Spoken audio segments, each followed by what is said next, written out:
Madame, Monsieur, bonjour. J'ai euh, j'ai pris l'engagement de déposer un mémoire au Bureau d'audience publique en environnement concernant le projet d'usine de liquéfaction de gaz de schiste que certains voudraient mettre en place à Saguenay.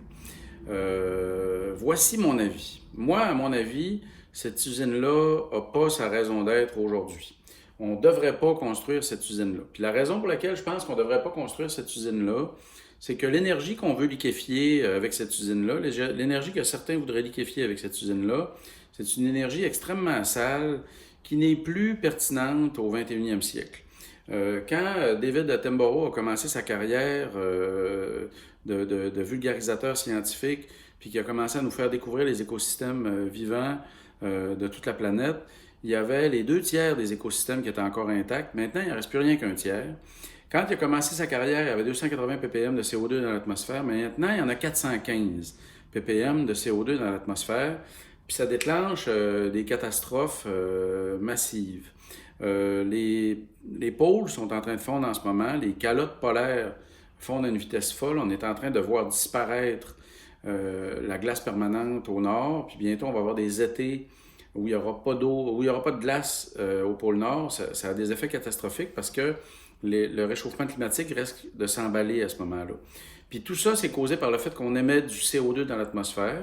Puis on émet du CO2 dans l'atmosphère essentiellement en brûlant des énergies fossiles. Puis parmi les énergies fossiles, les dernières qui sont entrées sur le marché des énergies fossiles, c'est les plus sales. Par exemple, le pétrole des sables bitumineux de l'Alberta, qui souille de l'eau en fou quand on l'extrait, parce que ça prend de l'eau propre pour le sortir du sable. Puis cette eau propre-là, une fois qu'on a pris le pétrole dedans, ben c'est de l'eau sale. C'est de l'eau qui reste sale, qui est irrécupérable, puis qui compose des lacs de plusieurs dizaines de kilomètres carrés maintenant en Alberta, qui sont pleins d'eau sale, qui ne sera pas nettoyable. Puis ça souille des paysages, ça donne le cancer aux gens qui vivent le long de la rivière Athabasca. C'est un immondice hallucinant. C'est pareil pour le gaz de schiste, c'est une énergie super sale. Les endroits où on extrait le gaz de schiste, les endroits où on fait la fracturation hydraulique, c'est tellement sale, ça souille tellement l'environnement qu'au Québec, on a décidé de permettre à aucune compagnie de faire ça chez nous. Puis heureusement, on a réussi à se protéger contre la pression des compagnies, même si on a failli donner l'île d'Anticosti à ces malades-là. Donc, on a bien réussi à protéger notre environnement contre le forage pour le gaz de schiste. Ben, moi, je trouve que dans une simple logique de respect, on devrait respecter les populations qui vivent à des endroits où il y a du gaz de schiste en ce moment, de la même manière qu'on se respecte nous-mêmes. On ne devrait pas les inciter à souiller leur environnement en sortant ce gaz de schiste-là, en leur offrant un robinet pour le vendre partout sur la planète. Parce que quand ce gaz-là de schiste va être sorti de terre, il va souiller l'environnement là où on le sort. Puis quand il va être brûlé ailleurs dans le monde, ben il va souiller la planète de tout le monde parce que ça va émettre des gaz à effet de serre dans des quantités complètement démesurées. Même si c'est quelqu'un d'autre qui brûle le gaz, on a quand même contribué à ça. Puis moi, je trouve pas qu'on devrait contribuer à ça. Là, on nous vante l'idée que ça pourrait être une usine qui est carboneutre. Moi, je pense que c'est un calcul niaiseux. C'est comme dire, j'utilise un couteau fait avec du métal recyclé pour éventrer mon voisin. Le couteau a beau être en métal recyclé, ça fait pas que c'est une bonne idée d'éventrer ton voisin. Mais de la même manière, brûler du gaz de schiste, même si on le fait passer par une usine soi-disant carboneutre, c'est une mauvaise idée parce que ça s'en va dans l'atmosphère, puis parce que ça souille l'environnement au départ. Donc, je trouve pas que c'est une bonne idée de faire une usine même carboneutre pour cet usage-là. Cependant, faire une usine carboneutre, c'est une maudite bonne idée si on liquéfie dans cette usine-là de l'énergie qu'on fait ici avec des vraies énergies renouvelables, pas avec du gaz de schiste. Des énergies renouvelables, qu'est-ce que ça pourrait être? Ben, une des énergies qui a vraiment de l'avenir, contrairement au gaz de schiste, c'est l'hydrogène. En ce moment, on est déjà capable de fabriquer des voitures à l'hydrogène. Pour l'instant, elles coûtent cher, comme les autos électriques au début. Puis, les voitures à l'hydrogène, même si elles coûtent cher, leur prix est à la baisse. On est déjà capable de faire des vélos qui fonctionnent à l'hydrogène aussi, avec une petite bonbonne d'hydrogène qui se remplit en 30 secondes. On est capable de faire des voitures qui se remplissent en 3 minutes avec de l'hydrogène qui va donner 500 km d'autonomie à la voiture. C'est une énergie d'avenir. C'est une énergie carboneutre parce que quand la batterie à combustible, quand la pile de la voiture à hydrogène, la pile à hydrogène de la voiture à hydrogène utilise l'hydrogène, mais ce qui sort du boyau d'échappement, c'est de l'eau. C'est que, tu sais, on ne contribue pas aux émissions de gaz à effet de serre, puis donc c'est une bien meilleure énergie. Puis on n'a pas besoin de faire sortir du cobalt par des enfants dans des mines en Afrique. On n'a pas besoin de souiller l'environnement en transportant des terres rares pour faire les batteries. Là, on fonctionne avec de l'hydrogène. Moi, je pense que ça, c'est une vraie énergie d'avenir. Puis d'ailleurs, ce qui est prévisible en ce moment, selon les gens qui s'occupent de voitures électriques puis de voitures à zéro émission, ce qui est prévisible en ce moment, c'est qu'en 2025, les prix des voitures à hydrogène vont être compétitifs avec les prix des voitures hybrides d'aujourd'hui. C'est vraiment une énergie qui a de l'avenir. Ici, au Québec, on a de l'hydroélectricité en fou. On en vend à rabais aux États-Unis. Puis, eux autres, ça lui fait juste augmenter leur consommation d'énergie plutôt que de la leur faire réduire parce qu'on leur donne de l'énergie quasiment gratis. On leur vend à eux autres moins cher qu'on se la vend à nous-mêmes. Ben là, au lieu de faire ça, au lieu de leur vendre de l'énergie à rabais, à eux, ben au lieu de la vendre à rabais à du monde qui viendrait faire une usine de liquéfaction de gaz ici, ben on devrait prendre notre énergie à nous autres, puis faire de l'hydrogène avec, puis liquéfier, si on liquéfie quelque chose, cet hydrogène-là pour le vendre ailleurs dans le monde, ou le compresser dans des réservoirs, puis vendre de l'hydrogène. La compression puis la vente d'hydrogène, on pourrait très bien faire ça dans la région. Puis les bateaux, pour la transporter, ils n'ont pas besoin d'accoster dans la région. Les bateaux, pour la transporter, cet hydrogène-là, ce serait plus intéressant de les mettre ailleurs que là où les belugas font leur bébé. Tu sais, la Côte-Nord, là, c'est un endroit où on est en haute mer. Puis, tu sais, il pourrait très bien y avoir un quai en haute mer sur la Côte-Nord, ce qui permettrait de faire toutes les exportations qu'on veut, mais sans mettre en danger les derniers belugas qui restent dans notre fjord. Puis on pourrait se rendre là avec un train. Hein.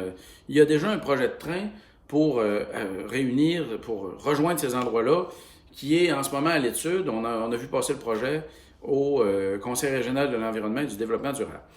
Je pense donc qu'on peut faire beaucoup mieux que de vendre notre énergie à rabais à des gens qui veulent faire baisser le prix et faciliter l'exportation de l'énergie sale. On peut faire beaucoup mieux que ça. Ceux qui veulent nous vendre ce projet-là qui a tellement pas d'avenir que Warren Buffett en a retiré ses 4 milliards de dollars, puis que les grandes banques sortent de plus en plus des projets d'hydrocarbures, ce projet-là qui a vraiment pas un bel avenir, parce que tôt ou tard, on va avoir eu honte d'aider à polluer la planète, ben on peut le remplacer par un projet dont on va être vraiment fier à long terme. Tu sais, au lieu d'aider l'Alberta à vendre son gaz sale, puis au lieu d'encourager les gouvernements de droite en Alberta en fournissant un marché pour leurs énergies sales, ben nous autres, on pourrait aider les gouvernements de gauche à rentrer en Alberta en leur proposant un autre modèle de développement économique, un modèle économique qui pourrait leur permettre de créer des emplois en remplacement de ceux-là qui sont dans les énergies sales en ce moment. Puis on pourrait ensemble exporter de l'énergie propre. Parce que l'Alberta est autant capable que nous autres de produire de l'énergie propre en grande quantité. Je veux dire, ils ont des sources d'énergie géothermique. Ils ont des rivières, eux autres aussi. Ils peuvent vraiment produire beaucoup d'énergie propre. Ils peuvent déployer des panneaux solaires sur des immenses territoires en ce moment.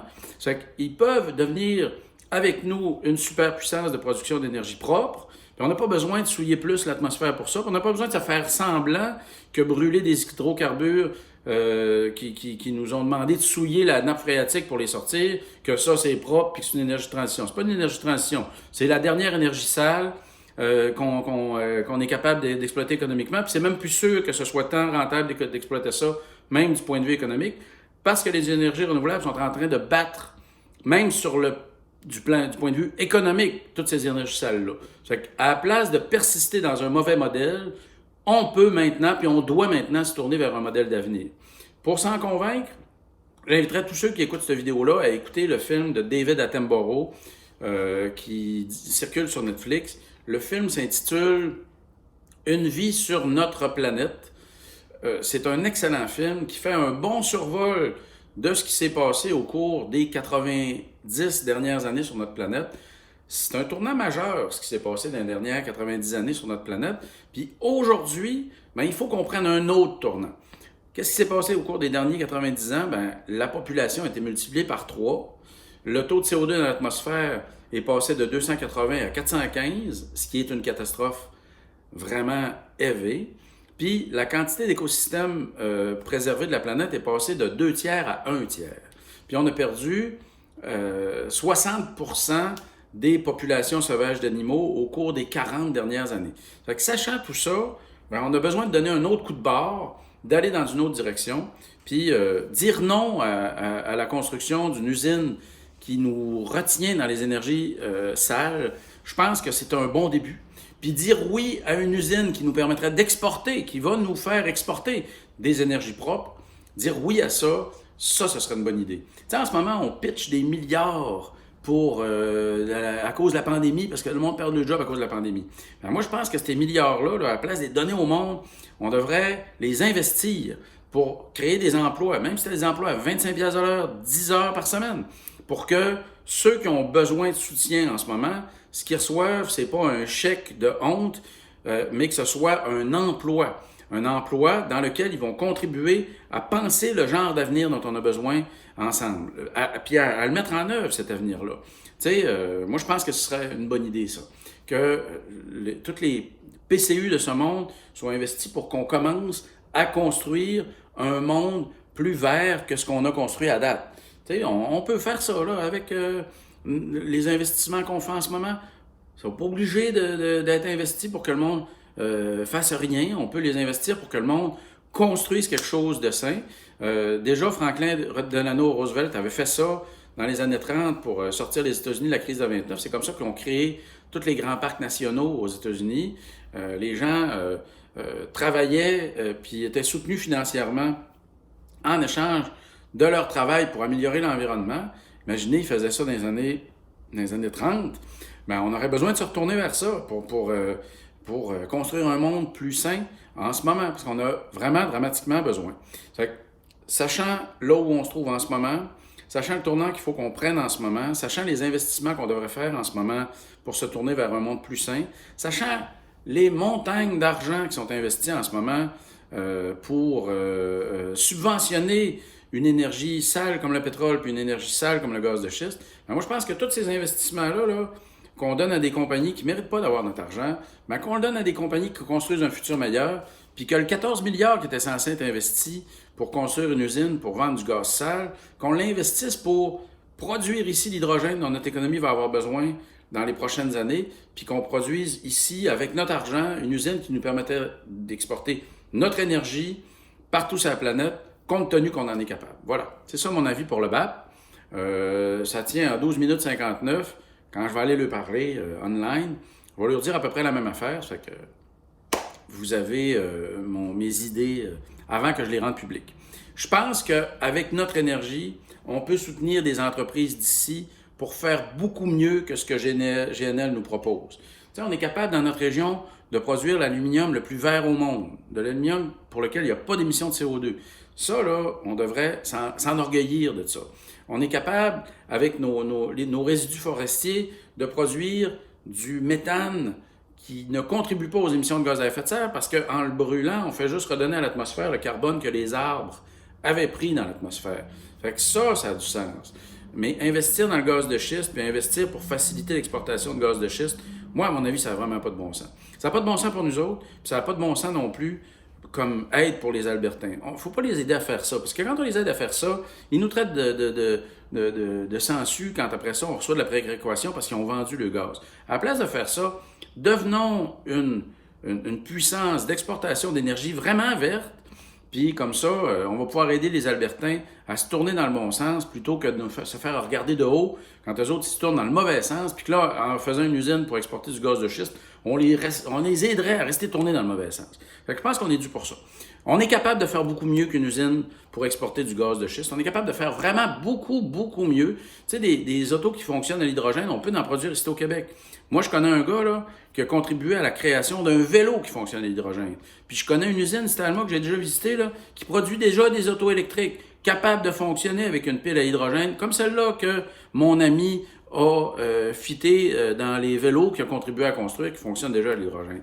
Fait que sachant ça, là, on a toute l'expertise, même juste à Alma. Fait qu'imaginez partout au Québec à quel point on a toute l'expertise qu'il faut pour se tourner résolument vers une autre forme d'énergie que celle-là qui nous est proposée par GNL. Moi, je pense qu'on est dû pour ça. J'ai des amis qui y croient à ce projet-là. J'ai des amis qui y croient. J'ai des amis qui travaillent pour le projet d'exportation de gaz de schiste. Ben, moi, ces amis-là, j'espère réussir à avoir une conversation suffisamment convaincante avec eux autres pour qu'on soit dans le même camp puis qu'on se tourne vers un avenir souhaitable plutôt qu'on se tourne vers un avenir gênant dans lequel on aurait contribué à faire augmenter massivement les émissions de gaz à effet de serre liées aux activités économiques des Québécois. Moi, je pense qu'on vaut mieux que ça. Puis je pense que on a déjà dénoncé le trop grand pouvoir des grandes entreprises sur nos départements. Un député qui avait sorti sa chaise, imagine-toi là. Ben là, ce serait le temps qu'on dise hey, les grandes entreprises, vous voulez exporter du gaz de schiste, vous ne viendrez pas faire ça chez nous. On n'a pas accepté que vous veniez souiller notre sol en sortant le gaz de schiste, mais on n'acceptera pas que vous veniez souiller notre fjord en vendant du gaz de schiste qui a souillé le sol ailleurs. On n'acceptera pas ça. Là, on veut faire mieux, on veut se tourner vers mieux, on veut être maître de notre développement. Puis notre développement, c'est pas le développement albertain, c'est le développement québécois. Puis le développement québécois, il passe par le développement des énergies propres du Québec, par les Québécois, pour les Québécois, puis pour l'ensemble du monde. Puis on est capable de produire non seulement l'énergie, non seulement les usines pour le liquéfier, mais on est capable aussi de produire les véhicules qui vont profiter de cette énergie-là. On a tout ce qu'il faut, même seulement à Alma. Ça fait qu'imaginez partout au Québec. Voilà, c'est ça que je vais aller dire au BAP. Bonne consultation tout le monde. J'espère qu'on va être nombreux à lui expliquer ça parce que y a bien du monde qui se dit « Ah, je vais avoir une job à 100 000 $. Ils peuvent avoir une job à 100 000 $ si on produit de l'énergie propre. Les jobs à Hydro-Québec, c'est des maudites bonnes jobs. Mais au lieu de donner notre électricité aux États-Unis, puis au lieu de le donner à des usines comme GNL qui veulent augmenter la production d'énergie sale, prenons notre énergie pour produire des bonnes jobs dans le domaine de la production d'énergie propre, d'énergie liquide propre. On est capable de faire ça. On n'a pas besoin de se connecter sur les énergies sales pour ça. Fait que, merci tout le monde. Bonne suite de consultation. J'espère qu'on va être nombreux. Puis à bientôt. J'ai hâte de voir le résultat. Il n'y a rien qui est écrit d'avance. Mais moi, quand plus tard on va repenser à ce projet-là, moi, je vais pouvoir me souvenir que j'étais dans le camp dans lequel je suis en ce moment. Puis le camp de ceux qui essayent d'avoir une planète habitable pour les générations futures, je pense qu'on est de plus en plus nombreux à en faire partie. Puis comprendre correctement le problème des changements climatiques, c'est une maudite bonne idée dans ce contexte-là. Puis je vous recommande chaudement d'écouter le film de David Attenborough. Ça vaut vraiment la peine. Fait que, salut tout le monde, bonne semaine.